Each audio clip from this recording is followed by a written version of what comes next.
19 April থেকে শুরু হবে দেশের লোকসভা নির্বাচন। ভোট শেষ হবে 1 জুন।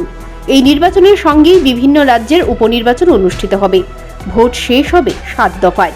গণনা হবে 4 জুন। 20 মার্চ নির্বাচনের প্রশাসনিক বিজ্ঞপ্তি জারি হবে। নয়াদিল্লিতে নির্বাচন সদনে সাংবাদিক বৈঠকে ভোটের নির্ঘণ্ট ঘোষণা করলেন মুখ্য নির্বাচন কমিশনার রাজীব কুমার। ত্রিপুরায় লোকসভার ভোট হবে 2 দফায়।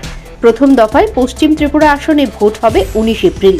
এদিন রামনগর বিধানসভা কেন্দ্রে নির্বাচনের উপনির্বাচন হবে। পূর্ব ত্রিপুরা আসনে ভোট হবে 26 এপ্রিল। ভোট গণনা হবে 4 জুন।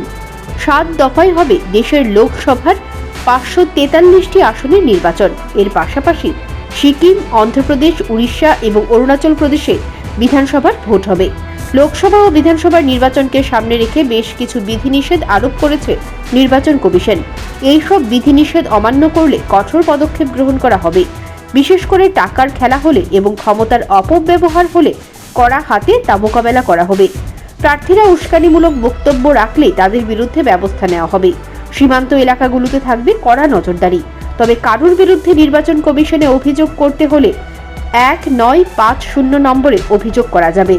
সেই অভিযোগ আসার 100 মিনিটের মধ্যেই ব্যবস্থা নেবে নির্বাচন কমিশন। এদিনের সাংবাদিক বৈঠকে উপস্থিত ছিলেন নির্বাচন কমিশনার ডক্টর সুখবীর সিং সান্ধু এবং Gyanesh Kumar. Bureau report, news prime Tripura.